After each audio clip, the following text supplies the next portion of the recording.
السلام علیکم. اس وقت رات کا 1 بجا ہے اور میں عموماً اس سے بہت پہلے سو جاتا ہوں، لیکن آج میں اس لیے جاگ رہا تھا کہ آج پیرس کے اندر پاکستان کے ارشد ندیم کا کمپٹیشن تھا اور جاگنا بہت ضروری تھا. اس بچے کے لیے دعائیں بھی تھیں اور ابھی وہ ختم ہوا ہے اور وہ گولڈ میڈل اس نے جیتا ہے. اور نہ صرف گولڈ میڈل جیتا ہے بلکہ اس نے اولمپکس میں نیا ریکارڈ قائم کیا ہے. 92 پوائنٹ سم تھنگ، جو اس سے پہلے کسی نے یہ جیولن نہیں چھوڑا. تو اب یہ جو ہمارا نوجوان ہے، اصل میں یہ ٹرو پاکستان ہے، اور اپنے سر پر کم وسائل میں اپنی طاقت کے ساتھ اس نے یہاں یہ اچیو کیا ہے. اور ہم جہاں ہمیں اس پر بہت زیادہ فخر ہے اور ہم اس کا شکریہ بھی ادا کرتے ہیں کہ اس نے پاکستان کو یہ عزت دلوائی ہے اور یہ پاکستان کا ترانہ وہاں اس طرح گونجا ہے اور اس نے سبز پرچم کے ساتھ پوڈیم پر پہلے نمبر پر یہ کھڑا ہوگا.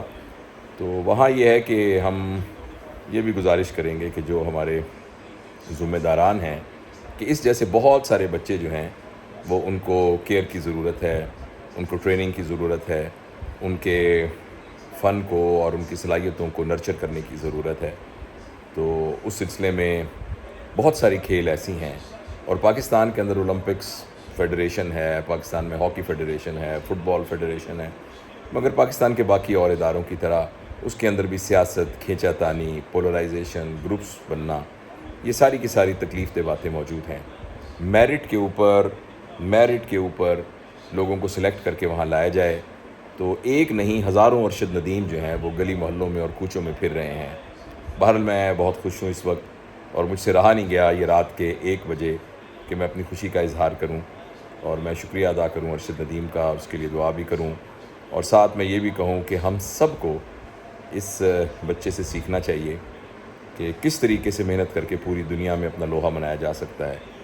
ہمارے اندر سستی ہے، ہمارے اندر کاہلی ہے، اسٹریٹجی کی کمی ہے، پلاننگ کی کمی ہے، اور اپنے اوپر ایک بے یقینی ہے. تو یہ بچہ جو ہے یہ اس بات کا ایک نمائندہ ہے کہ اگر اپنے اوپر یقین ہو، ہارڈ ورک ہو، محنت ہو، نیک نیتی ہو، تو آپ دنیا کے بڑے کمپٹیشن کے اندر بھی اپنا لوہا منوا سکتے ہیں. پاکستان کی قوم بہت پوٹینشل والی ہے. ہمیں صرف اپنے آپ کو ری الائن کرنے کی ضرورت ہے. میں آپ سے یہ عرض کروں، یہ دیکھیے یہ اس کی تھرو دکھائی جا رہی ہے، اور یہ وہ تھرو ہے جو ورلڈ ریکارڈ ہے.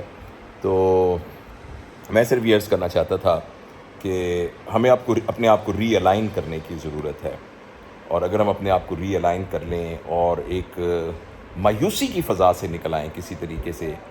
مایوسی شیطان کے ہتھ کنڈوں میں سے سب سے بڑا ہتھ کنڈا ہے، سب سے بڑا ہتھیار ہے.